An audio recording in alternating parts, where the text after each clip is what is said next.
In the year 2157, humanity had just taken its first tentative steps beyond the solar system. Colonies on Mars and Europa thrived, and the first interstellar probes were venturing into the cosmic unknown. Earth, despite its ongoing challenges, had found a fragile peace. Little did they know that this peace was about to be shattered by an enemy they couldn't even see. The whispers begin.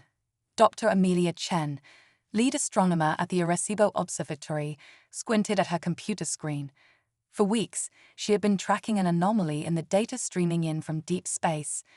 At first, she dismissed it as instrument error, but as the days went by, the pattern became unmistakable. "Hey, Georgie," she called to her colleague. "Come take a look at this." George peered over her shoulder, his brow furrowing. "That can't be right. It's like something's blocking the stars." Amelia nodded grimly. "Not just blocking. Look at the spectral analysis. Whatever this is, it's absorbing light. All of it." As word spread through the scientific community, theories abounded. A rogue black hole. An unknown cosmic phenomenon. But as more observatories confirmed Amelia's findings, a chilling reality set in. This was no natural occurrence. Something was coming. The shadows descend. General Marcus Steele stood before the United Earth Council, his weathered face grave. "Ladies and gentlemen, I don't need to tell you the gravity of our situation. In the past month, we've lost contact with our outposts on Pluto, Neptune, and now Uranus. Whatever this shadow is, it's making its way through our solar system." The council chamber erupted in panicked whispers. A representative from Africa stood up. "But surely our deep space sensors would have detected any approaching ships." Steele's jaw clenched. "That's just it. We're not dealing with ships, at least not as we understand them. This entity, for lack of a better word, seems to be composed of some sort of dark matter. Our conventional sensors are useless against it." As the implications sank in, a cold dread settled over the room. Humanity, for all its technological advancements, was facing an enemy it couldn't even see, let alone fight. The awakening. On a remote island in the Pacific, Dr. Kira Takashi was conducting what she thought was a routine archaeological dig. But as her team unearthed a strange metallic object, buried for what seemed like millennia, she felt a surge of something. Energy. Consciousness. The artifact, a sphere about the size of a basketball, was covered in intricate, swirling patterns. As Kira reached out to touch it, the patterns began to glow with an otherworldly light. Suddenly, Kira's mind was flooded with images. A great war among the stars. A desperate plan. And a warning. They come. The Devourers come. As Kira stumbled back, gasping, she knew with certainty that this artifact was not of Earth. And somehow, impossibly, it held the key to humanity's survival. The first strike. Captain Sarah Zhang of the UES Defiant patrolled the edge of the solar system, her ship's sensors straining for any sign of the approaching threat. The crew was on edge, jumping at every shadow. "Captain," her tactical officer called out, "we're picking up something weird." Zhang leaned forward. "Define weird, Lieutenant." "It's like a hole in space, ma'am. No stars, no radiation, nothing. And it's moving." Zhang's blood ran cold. This was it. Battle stations. "All hands, prepare for." Her words were cut off as the ship lurched violently. Alarms blared as systems began to fail one by one. "We're losing power," the engineer shouted. "It's like something's draining us." Zhang watched in horror as the inky blackness began to seep through the hull, engulfing her crew. As consciousness faded, her last thought was a desperate hope that somehow Earth would be ready for what was coming. The gathering storm. Back on Earth, chaos reigned. As news of the Defiant's fate spread, panic gripped the planet. Governments scrambled to mount a defense against an enemy they couldn't even comprehend. In her lab, Amelia Chen worked feverishly, analyzing every scrap of data from the outer solar system. "There has to be a way to detect them," she muttered. "Everything leaves a trace." Across the globe, General Steele mobilized Earth's military forces. But how do you fight a shadow? And on her island, Kira Takashi communed with the alien artifact, her mind expanding to encompass knowledge beyond human understanding. As the artifact's glow intensified, she saw a glimmer of hope, a way to fight back. But would it be enough? As the shadows crept ever closer to Earth, humanity stood on the brink. The silent invasion had begun, and the fate of not just Earth, but all life in the galaxy, hung in the balance. Awakening of Earth's guardians.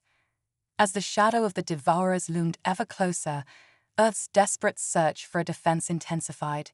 In labs, military bases, and hidden facilities across the globe, humanity's brightest minds raced against time. The artifact's secret. On her remote Pacific island, Dr. Kira Takashi delved deeper into the mysteries of the alien artifact. With each passing day, her connection to the strange object grew stronger, her mind expanding to encompass knowledge that no human had ever possessed. "It's not just a warning," she murmured to her awestruck team. "It's a key."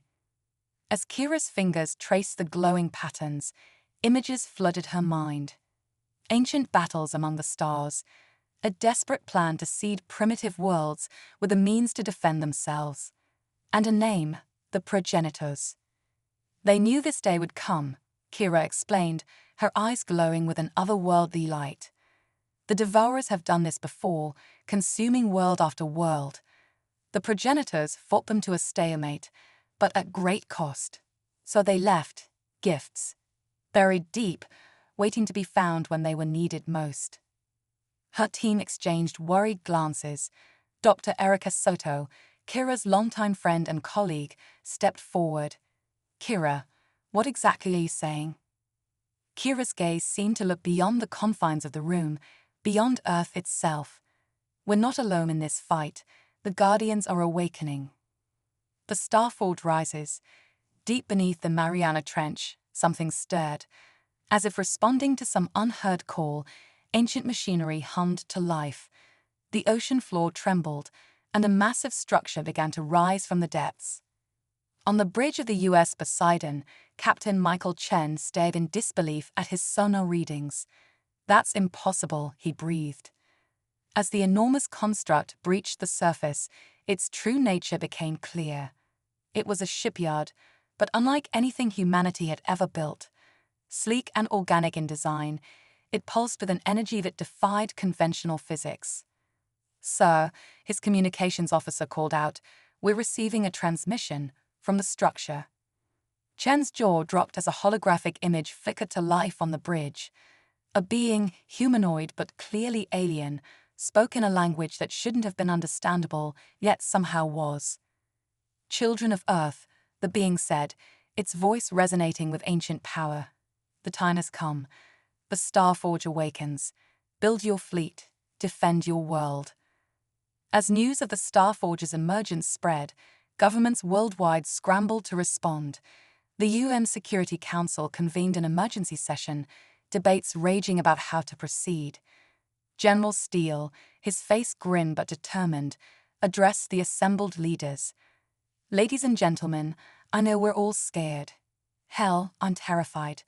But this is the chance we've been waiting for, a way to fight back." The council chamber erupted in a cacophony of voices, fear and hope mingling in equal measure. Guardians awakened as the Starforge rose from the Pacific. It wasn't alone. Across the globe, hidden caches of advanced technology began to activate.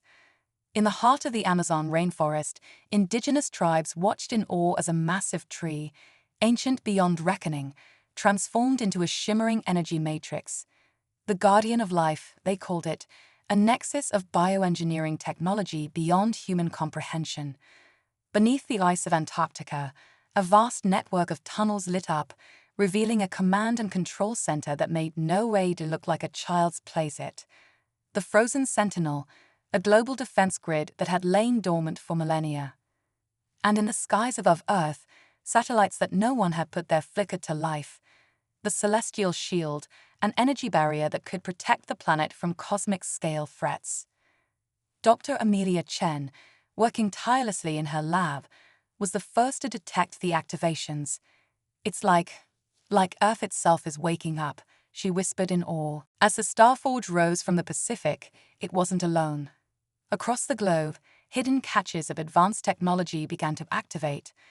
In the heart of the Amazon rainforest, indigenous tribes watched in awe as a massive tree, ancient beyond reckoning, transformed into a shimmering energy matrix. The guardian of life, they called it, a nexus of bioengineering technology beyond human comprehension. Beneath the ice of Antarctica, a vast network of tunnels lit up, revealing a command and control center that made no way to look like a child's playset. The Frozen Sentinel, a global defense grid that had lain dormant for millennia. And in the skies above Earth, satellites that no one had put there flickered to life.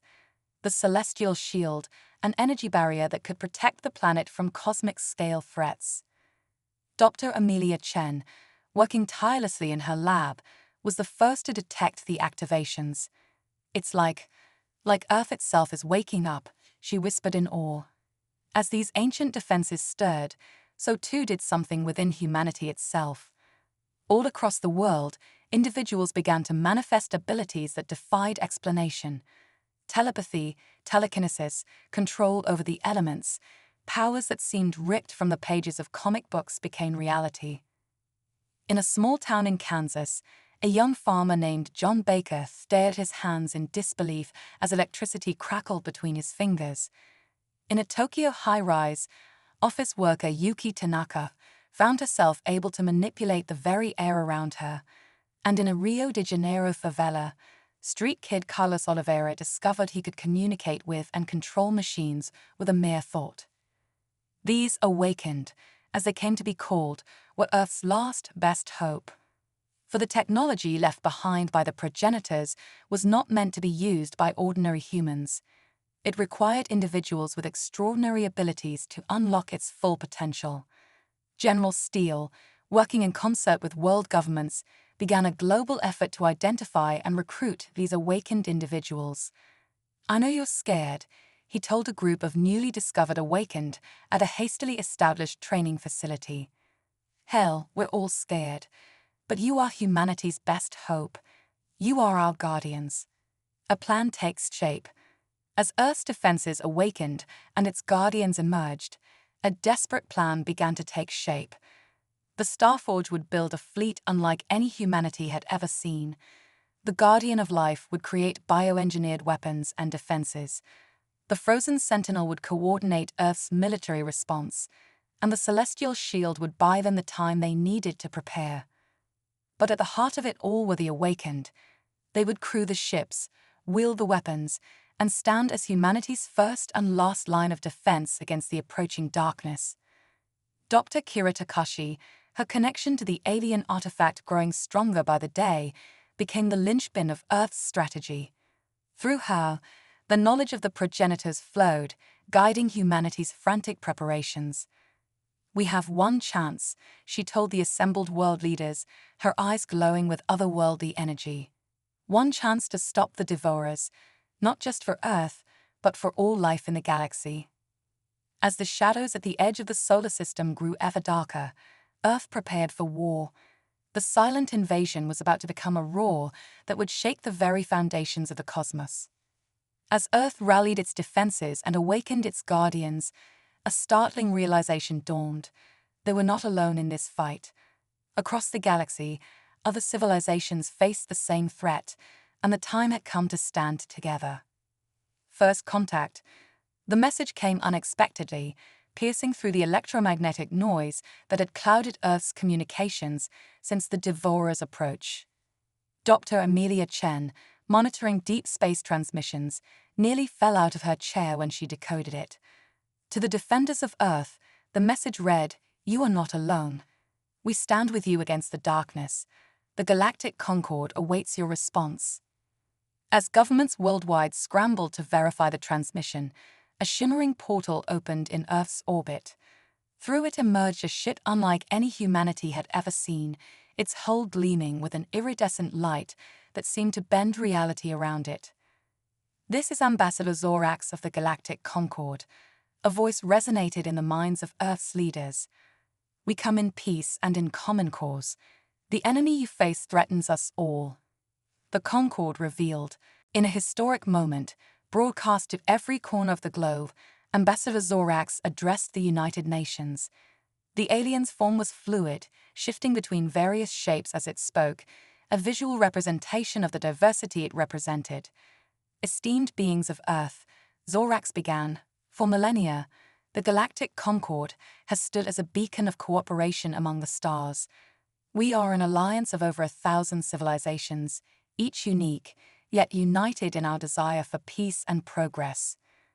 The ambassador's form rippled, showing glimpses of worlds and beings beyond human imagination.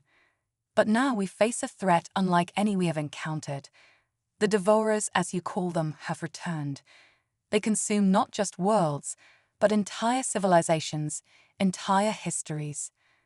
A collective shudder ran through the assembly as the implications sank in.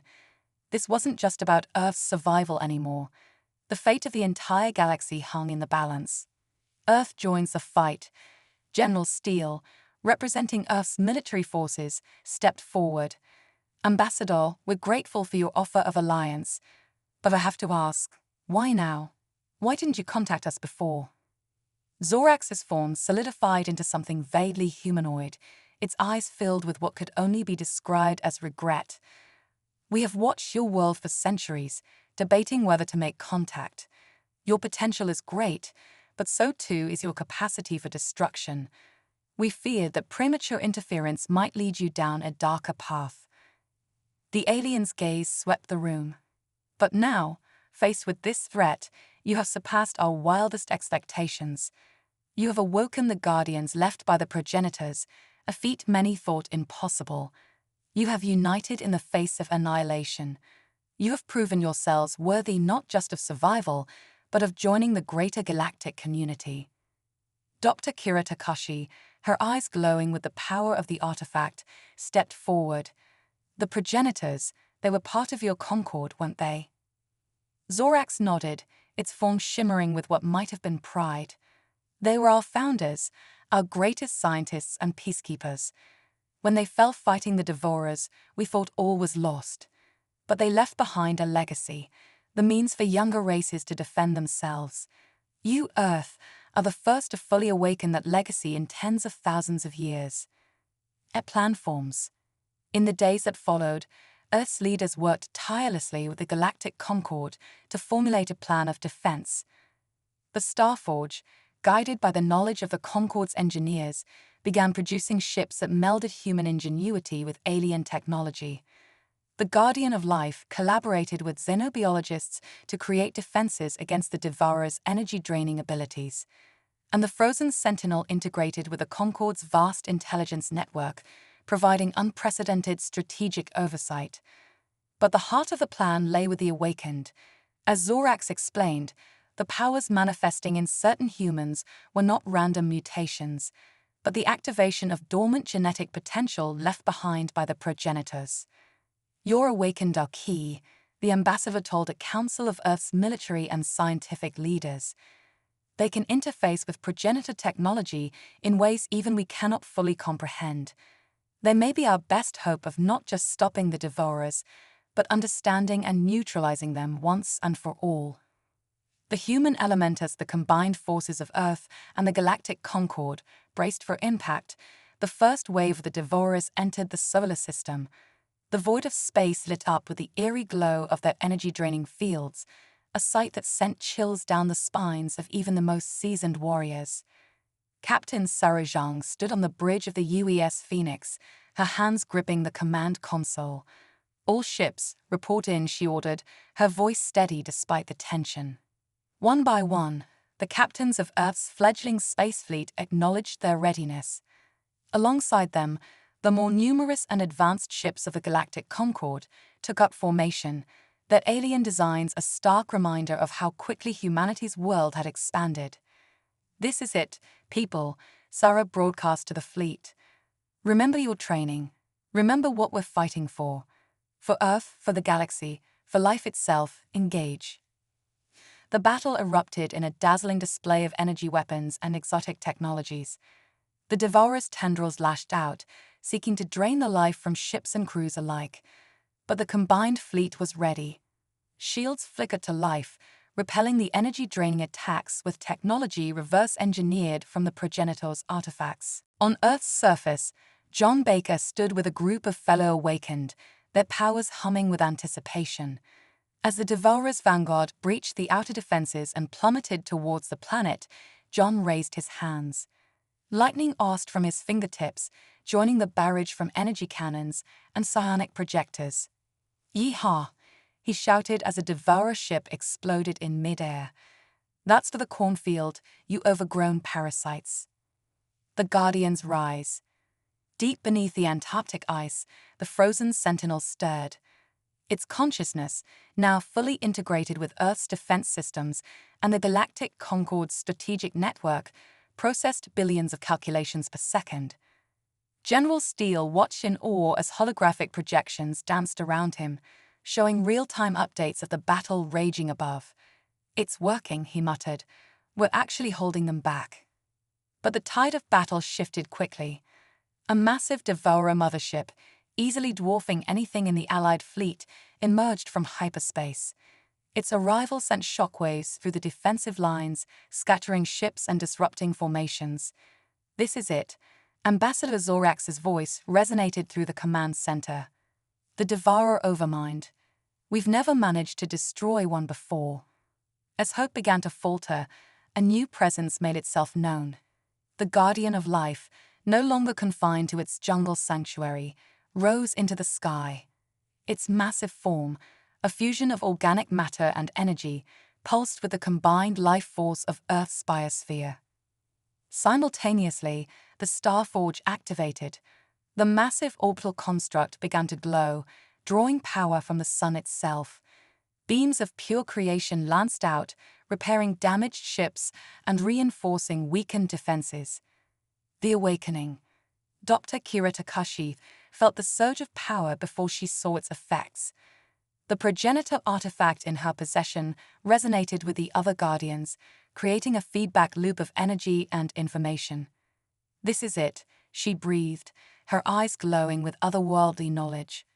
This is what the progenitors intended, not just individual Guardians, but a unified defense system. As the realization spread, other Awakened across the globe felt the connection. John Baker in Kansas, a young telepath in Tokyo, a pyrokinetic in Rio de Janeiro, all suddenly understood their part in a greater whole. With a thought, Kira linked them all together. The combined power of Earth's Awakened, channeled through the ancient artifacts and the planet's awakened Guardians, surged outward. The Devourer Overmind recoiled as if struck. For the first time in eons, it felt something akin to fear. The turning point. Captain Sarajan watched in amazement as a wave of golden energy washed over her ship, repairing damage and reinvigorating her crew. "All ships," she commanded, her voice filled with newfound determination. "Concentrate fire on the Overmind's central node. This is our chance." The combined fleet, bolstered by the power of Earth's unified defenses, launched a final desperate assault. Weapons fire from 1,000 worlds converged on the massive Devourer ship. For a moment that stretched into eternity, nothing seemed to happen. Then, with a silent scream that resonated in the minds of every being in the solar system, the Overmind began to collapse in on itself. "It's working," Zorax exclaimed, its form shifting rapidly in excitement. "Keep pressing the attack." As the Overmind died, the remaining Devourer ships fell into disarray. Without the guiding intelligence of their leader, they became easy prey for the reinvigorated Allied fleet. Aftermath. Hours later, as the last Devourer ship was destroyed or driven off, an eerie silence fell over Earth. Then, gradually, the cheers began. From New York to New Delhi, from Moscow to Melbourne, people poured into the streets, celebrating not just their survival, but their ascension to the galactic stage. In the Antarctic Command Center, General Steele allowed himself a rare smile. "We did it," he said, looking around at the assembled leaders of Earth and the Galactic Concord. "We actually did it." Ambassador Zorax's form settled into a shape reminiscent of a robed human. "This is only the beginning," it said solemnly. "The Devourers will return, and there are other threats in the dark between stars. But today, Earth has proven itself. Today, you have earned your place among the guardians of life in this galaxy." As the sun rose on a new era for humanity, Dr. Kira Takashi looked up at the sky, now filled with ships from across the cosmos. The progenitor artifact hummed contentedly in her hands, its purpose fulfilled. "So," she said to no one in particular, "what's next?" The stars, it seemed, would answer soon enough. The first light of dawn broke over the horizon, painting the sky in hues of gold and pink. The battle-scarred surface of the planet seemed to breathe a collective sigh of relief as the long night of conflict finally came to an end. In the heart of New York City, a motley crew of heroes gathered atop the observation deck of the Empire State Building. The city below was a mix of destruction and celebration, with impromptu parades winding through debris-strewn streets. John Baker, the Kansas farmer turned electrokinetic warrior, leaned against the railing, his usual flannel shirt singed and torn. "You know," he drawled, "I reckon I've seen enough of space to last me a lifetime. Think I'll stick to terra firma from now on." Beside him, Captain Sarah Zhang of the UES Phoenix chuckled. Her uniform was pristine, but the dark circles under her eyes betrayed her exhaustion. "Speak for yourself, John. I can't wait to see what's out there now that we're not fighting for our lives." Dr. Kira Takashi joined them, the progenitor artifact blowing softly in her hands. Its pulsing had slowed to a gentle rhythm, almost like a heartbeat. "It's not just about what's out there anymore," she said thoughtfully. "It's about who we are now, what we've become." As if on cue, a shimmering portal opened in the air before them. Ambassador Zorax stepped through, its form settling into something vaguely humanoid out of respect for its hosts. "Your words carry great wisdom," Dr. Takashi, the alien, said. "Earth has changed, and with it, the galaxy." General Steele, looking oddly out of place in his military uniform amidst the Ractor group, stepped forward. "Ambassador, what happens now? We've won the battle, but you said there are more threats out there." Zorax's form rippled, a gesture they had come to recognize as a sign of deep thought. "Now, Earth takes its place among the stars. The Galactic Concord extends an official invitation for your world to join our alliance. But know this, it will not be easy. There are wonders beyond your imagination waiting to be discovered, but also dangers that will test your newfound unity." Sarah straightened, a spark of excitement in her eyes. "Whatever's out there, we'll face it together. Earth and the Concord, side by side." John nodded, a wry smile on his face. "Well, I suppose I could be persuaded to leave the farm for a spell, if you all need a hand zapping any more cosmic nasties." Kira looked down at the artifact, then out at the sky, now bright with daylight. Faintly, she could see the glittering shapes of alien ships still in orbit. "The progenitors left these gifts for us, trusting that one day we'd be ready to use them. I think they'd be proud of what we've accomplished." "Indeed they would," Zorax agreed. "The path ahead is long, but you have proven yourselves worthy successors to their legacy." As the group stood in contemplative silence, a low humming filled the air. The frozen sentinel, the guardian of life, and the Starforge appeared as shimmering holograms around them, manifestations of Earth's awakened consciousness. The guardian of life spoke, its voice a chorus of every living thing on the planet. "We stand ready to defend our world and to explore the cosmos alongside our new allies." The frozen sentinel's icy visage nodded in agreement. "Our calculations indicate a 97% probability of continued survival and growth as part of the galactic community." The Starforge pulsed with creative energy. "And we shall build wonders that will astound even the eldest races of the Concord." General Steele cleared his throat, clearly uncomfortable with the display of cosmic power. "Well then, I suppose we should inform the UN that we've got some paperwork to fill out. Joining a galactic alliance has got to involve some bureaucracy, right? The group laughed, the tension of recent events finally breaking. As they turned to leave, to face the challenges of rebuilding and preparing for their new role in the cosmos, Hera paused for one last look at the sky. "Thank you," she whispered, to the progenitors, to the universe, to whatever twist of fate had brought them to this moment. "We won't let you down." The progenitor artifact pulsed once in response, a silent acknowledgement of the promise made. As Kira turned to join her friends, the first ships of the Galactic Concord began their descent, ready to aid in the reconstruction and to welcome Earth to a much larger stage. The dawn of a new era had truly begun, not just for Earth, but for the entire galaxy. Whatever challenges lay ahead, they would face them united, guardians of life in a universe full of both peril and promise.